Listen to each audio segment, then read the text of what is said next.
by welcoming our stars for this Supra Duo stand-up, starting off with our Mr. Supranational 2025, Kenneth Cabungcal. Looking dashing. Palakpakan natin si Kenneth. Alright, photo op first before I call on our next one. Smile to our media friends, Kenneth. Looking dashing. I love the outfit. Kenneth to the right. And by the way, they're also flying tomorrow, I believe. They're flying tomorrow for Poland. So let's also support our Supra duo. And now our Miss Supranational Philippines 2025, Miss Tarah Valencia. Ang ganda. Alright, let's all smile for the media before we start. Tarah! Tarah! Tarah! Tiara! For Tarah. Me. Ay, sorry. Yes, sorry. Tarah there. Alright, you can now have a seat. So take your seat. Alright, so welcome. I know you're all flying tomorrow, so maybe you can share a few details if they want to join you in the departure. So, Tarah, would you like to share the details? Hello, once again, and of course, thank you for being here today to send us off. So, I am leaving June 7, 12:30 I think in the afternoon, and please do join me as I fly towards Poland. So, magkakaroon tayo ng layover first before we go directly to Krakow. Hindi pa po ako aalis kasi sa June 15 pa po ako. But first, I want to thank you all for coming here today, and I want to thank this organization for setting this send-off for us and for trusting us on representing the country Philippines in international stage or in supranational stage. And thank you all to my friends, to my brothers, and to everyone who came here for our send-off presentation. And welcome, everyone. Thank you so much, Kenneth.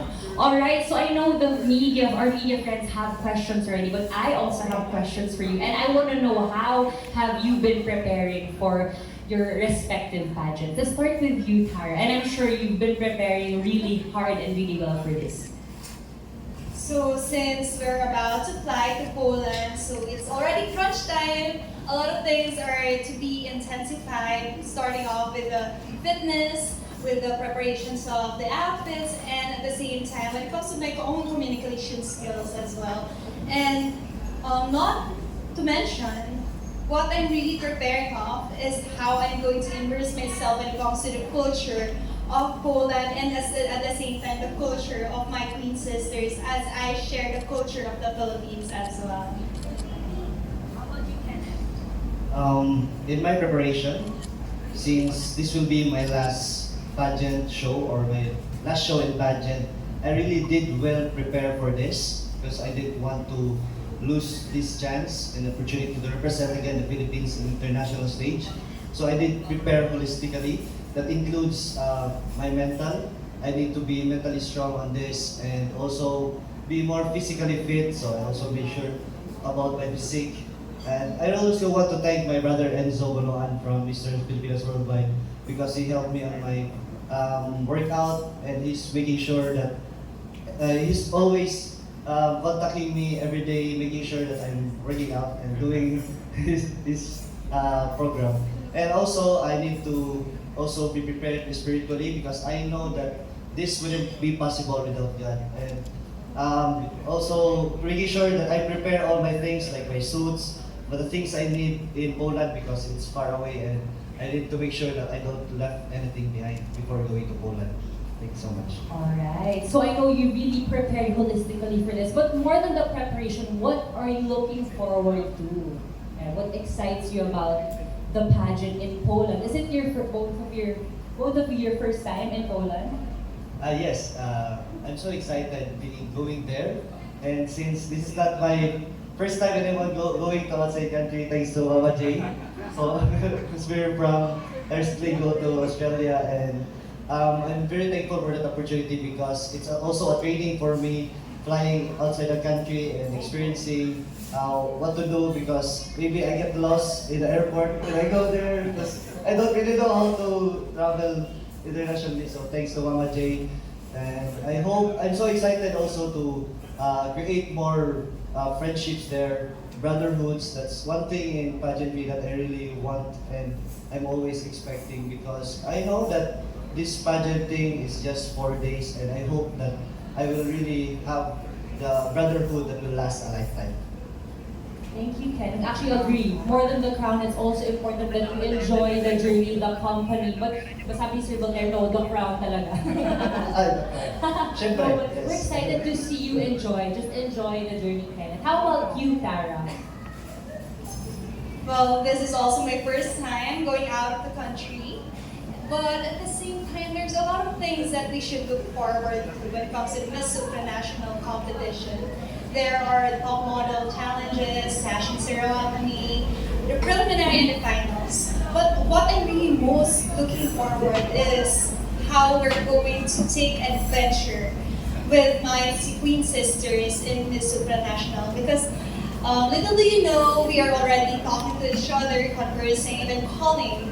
And na-realize ko, we're also experiencing the same challenge that we're going through once we are into preparing and even once we are going to go to Poland. And sobrang happy ako that every Twin Sisters are treating this competition as a friendly competition. Ayan, since nasabi mo na you've been connecting to your other Miss Supranational sisters, who have you been really talking to or sino yung mga naging close mo? Like right now, dito si ang nabuong friendship, sisterhood, from Japan to Manila, dinala ni Alinea. No, but yun, in your batch, sino yung parang nagiging close mo online, virtually?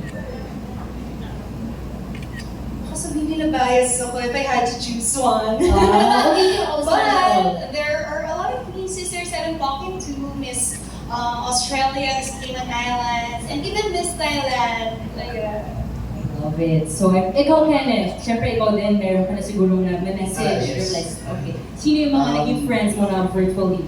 Mga nakausap ko now is sila Mexico, sila Netherlands, and I hope to get more friends pa, personally. I'm sure. Yes, And speaking of friends, syempre I would like to share this opportunity with our media friends to ask the questions. Kasi kanina pa sila answer for all of both of you. Okay. So, media friends, ito us. Who would like to ask the first question? Okay, for the Philippines, ang una-una. Oyel. Hello, I'm Oyel for the Philippines. First, congratulations to Tarah for winning the first Supra influencer online voting. Kapag-post kami sa International. Congratulations. So, any message to our fellow Filipinos na who voted for you and mag-vote pa lang sa upcoming online voting at online puksaan? Ayan. So, lubos ako nagpapasalamat sa bawat Pilipino sumuporta sa akin sa 3 araw na pagboto ng Miss Influencer Challenge. And at the same time, nakita namin yung post kanina lang where we're having our photo shoots for upcoming postings. And sobrang saya ko to the point that humihingay talaga ang Empire Studio. And those Filipinos out there, please continue to support me. Umpisa pa lang to ng ating laban. And I'm pretty sure na once you support me, mas lalo tayong pag-iigihan natin sa supranational stage. Okay. How about you, Kenneth? Like, can you promote the online voting for the Mr. Supranational? Oh yes naman guys, please do support us, most especially online, sa lahat po ng kapwa ko Filipino, sa lahat ng supporters ko, please do, kasi we really need you guys, we need your support, and mas gagalingan pa namin kung nandyan kayo. Salamat. Okay. Next question is, for the past few years, Pauline and Alitea both pride in our country and performed well in the Miss Supranational pageant. So, how's the pressure for you, Tarah? And of course, to Kenneth, kasi nag-placement din tayo last year for Mr. Supra. You first, Wala, kakaiba rin talaga ang standards na sinet ni Miss Philippines, and of course, our very own Anastasia. But at the same time, this type of pressure is what I'm taking towards me as a motivation. A motivation for me to even strive harder to be able to showcase what Filipino excellence means. Because for more than a decade, Philippines, it's about time for us to bring home the crown once again. Sa akin naman po is, there's always pressure, especially when you're reaching for the stars. So, but it's more of an honor that I will carry in my heart, na hindi ko po ito sasayangin na chance. Kasi minsan lang po ito mangyayari. Mas gagalingan ko po talaga. And I think this is also my comeback in international stage. Kaya I hope that what I've learned from my previous pageant I can apply in this journey. Thank you so much and congratulations again. Oh yeah. Ako na muna Tito Nori kasi malapit dito sa akin. Good afternoon. My name is Franz Ivan and in the pageantry they call me Mars Franz. Congratulations. Two different stories, two different timeline yung kay Tarah at kay Kenneth. Would it be okay if you could walk us through with your preparation? For example, kay Tarah, you have a longer preparation and kay Kenneth, months of preparation. Could you walk us through with the preparation? Kenneth, mag-start tayo sa'yo.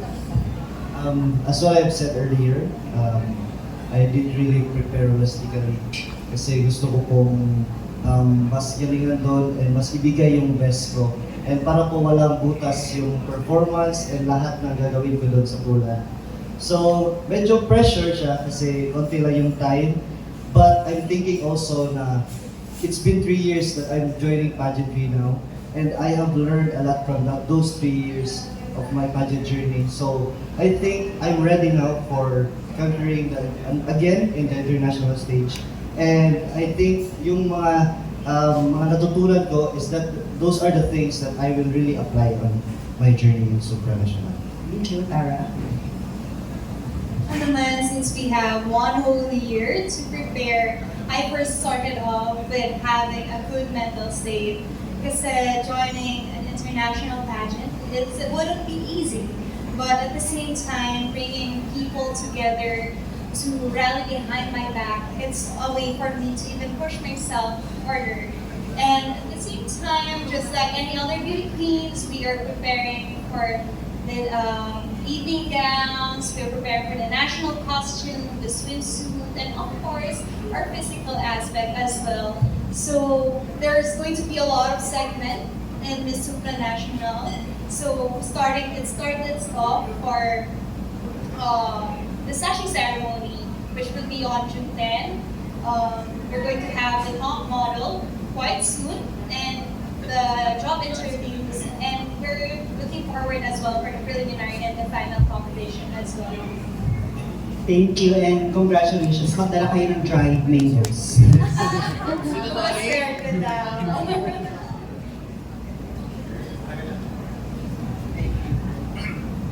Hi.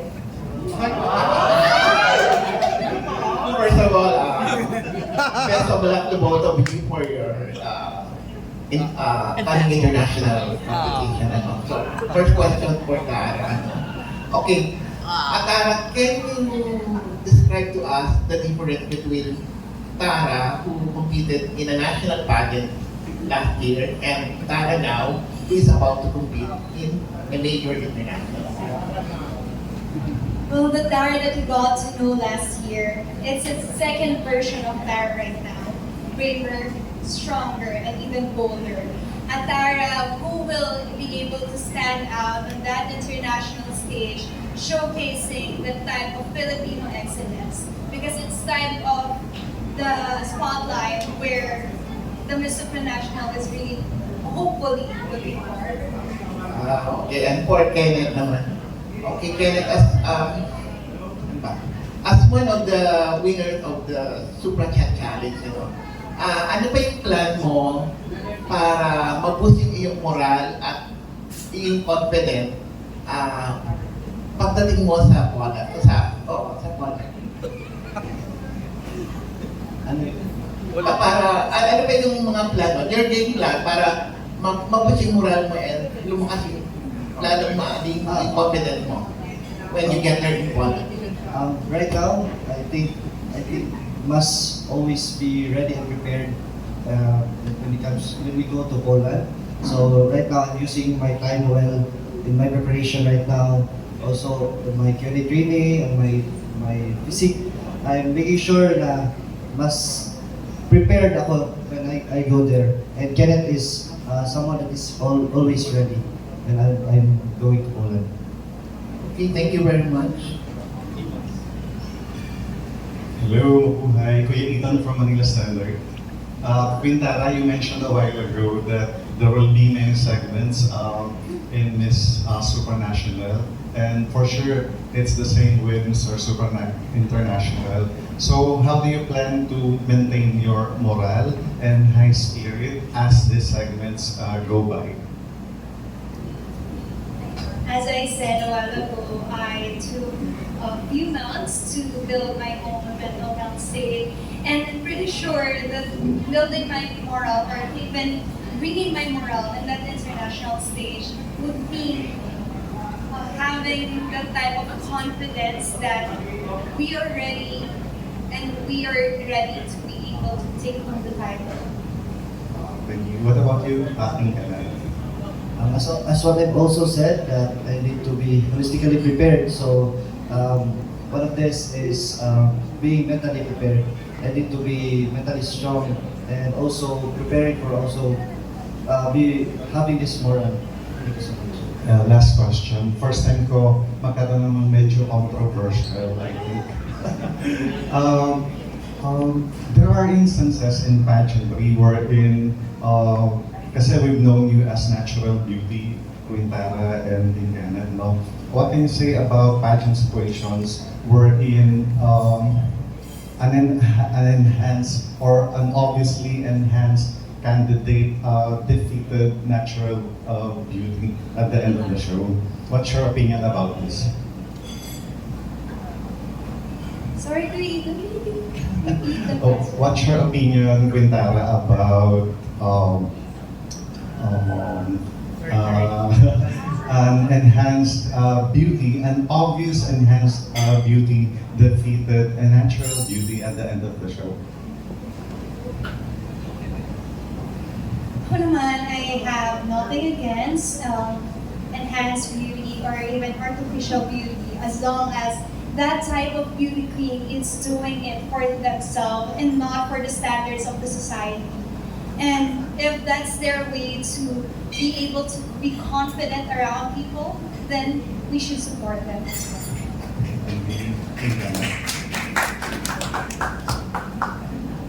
Last question. For me naman po, I don't have anything about it naman po because I know that what matters most is the character of the person, the attitude of the person and his purpose. It's not just about his beauty and his brain, but yeah, I think what's more important is his or her purpose. Thank you so much for your opinion. Good luck, guys. Hi, my question is for Tarah. What's your message sa mga nagsasabi may hirapan ka daw kung yung corona this year? Parang familiar. Okay, what's your message sa mga nagsasabing mahihirapan ka daw kunin yung corona this year? Ayun, gaya na sinabi ko sa statement ko my own broadcast channel, nothing worth it comes easy. So it might be a difficult road, but I know it will be worth it with our own effort, our own dedication. Mahihirapan ka nga ba, Tara? Mahirapan ka ba? Hindi, kakayanin natin. Yeah! That's it. Ikaw, Kenneth, mahihirapan ka rin ba? Mahihirapan po, but nandyan po kayo kaya. Ganyang mga sagot. Ikaw isa. Ikaw bored. Charot. Makihirapan ko rin. Actually, yung question ko natanong na rin ni Sherman. So, of course, may national costume tayong segment sa Miss Supranational and Mr. Supranational. And I know na hindi nyo naman i-disclose kung ano ang tema ng ating national costume. But in one word, can you describe your national costume and evening gown? Tarah. National costume and evening gown. Ang hirap naman mag-describe. For national costume muna. How? For national costume, I'm going to give you 3 hints. Ah! First, it will be beautiful. Second, it is designed by a Filipino designer. And lastly, I really want to honor my own cultural heritage. Ayun. How about the gown, Iya? Sorry. Gown. Oh! One word lang. It will highly define Philippines as the